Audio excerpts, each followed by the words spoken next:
Welcome back to my channel, everyone. Sewing and Growing.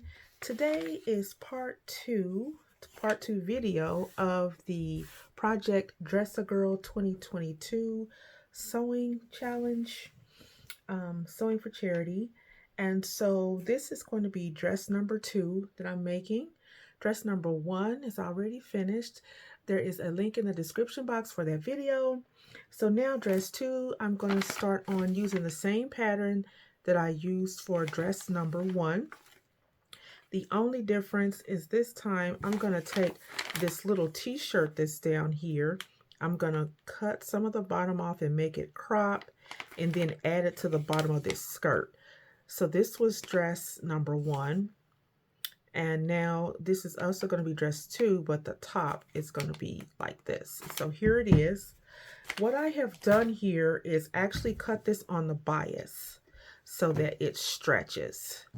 So that'll provide some comfort and ease when it's slipped on, off my camera, over the head. And just even in wearing, it just feels a lot nicer. There aren't going to be any restrictions.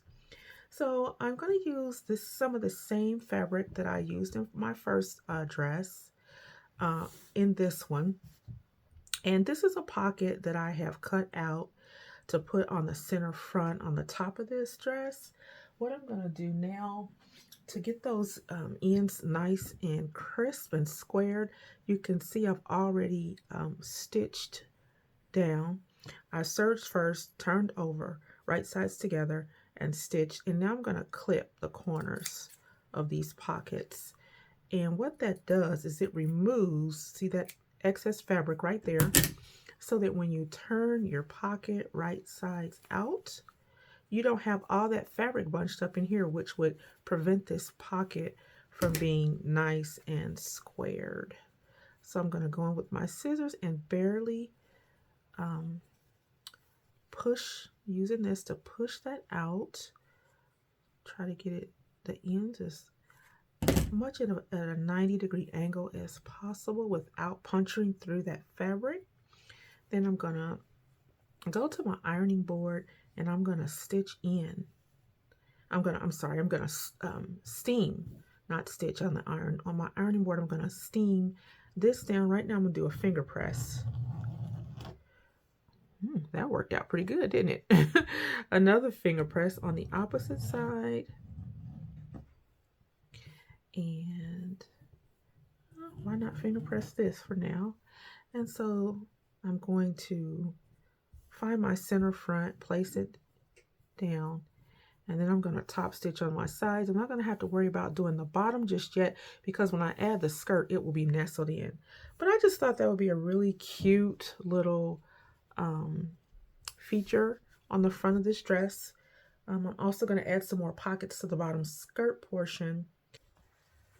Okay, so that front pocket is sewn on the center front of the top bodice. I decided not to add that tag there. I'm going to put it somewhere else because I didn't want to obscure this cute little lady in any way. So that pocket has been attached. Still got a good amount of stretch work in there. And so for the back, I want to share this little tidbit with you guys. So this is the back, right? And so I made a little keyhole opening here by adding some bias tape, but as you can see, it's just kind of rounded out and sticking up. So here's a little trick to get that, to omit this part right here. Fold right sides together.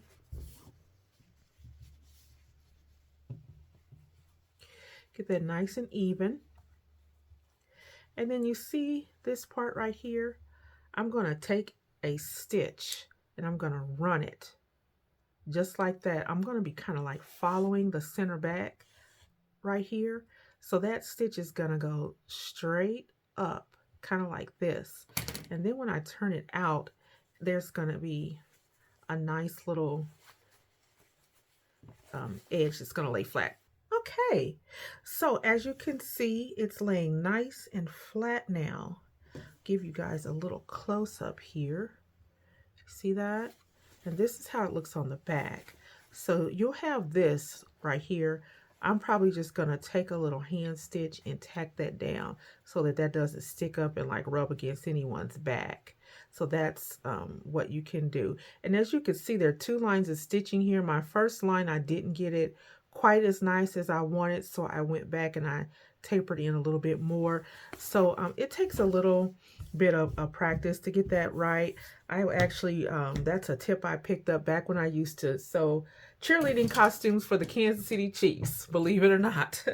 The lady who was facilitating us making those, well, it was a guy actually. He was facilitating making us those cheer outfits, and that's a tip that I learned putting on the binding on some of the little sweaters that they wore years and years ago. So now I'm just going to take my bodice back and bodice front and place them right sides together. I'm going to stitch at the shoulder sleeves, the side seams, and underarm all in once.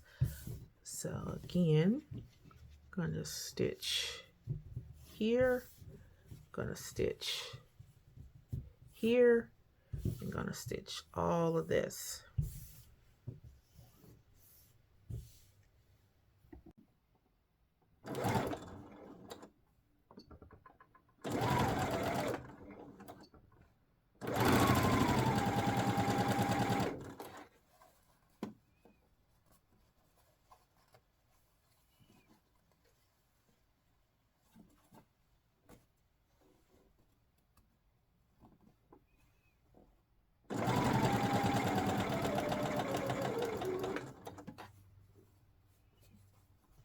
All right, it's coming together quite nicely.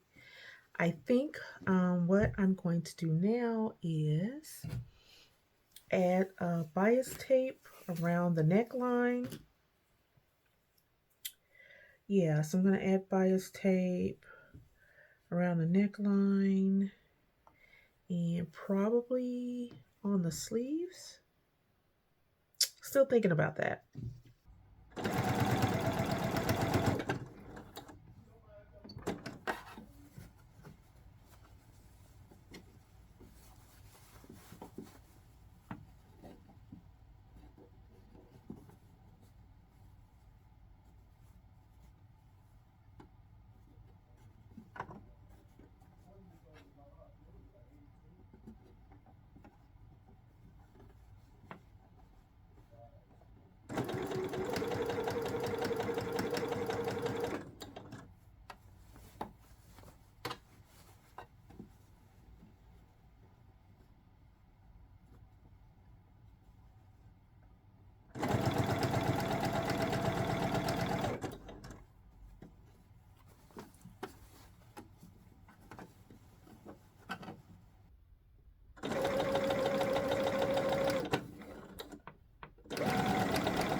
Okay, so now it is time to add the basting stitches to the top of the skirt.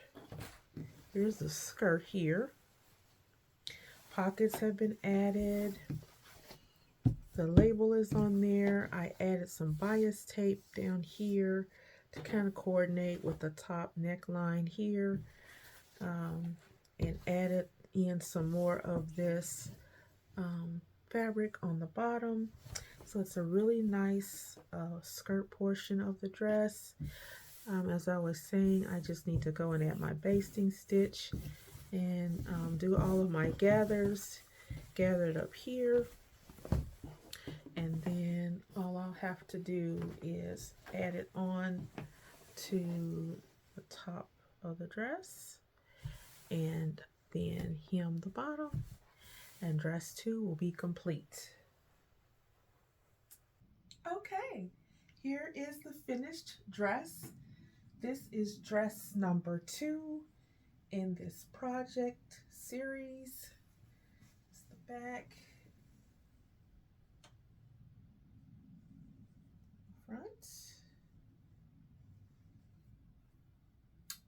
So my husband actually really likes this one. He said that I should make one for myself. And yeah, that won't be happening because I don't have enough of this fabric left over. But I think I will make this simple dress for myself. It is really cute, and I have plenty of different cute fabrics that I can make this out of.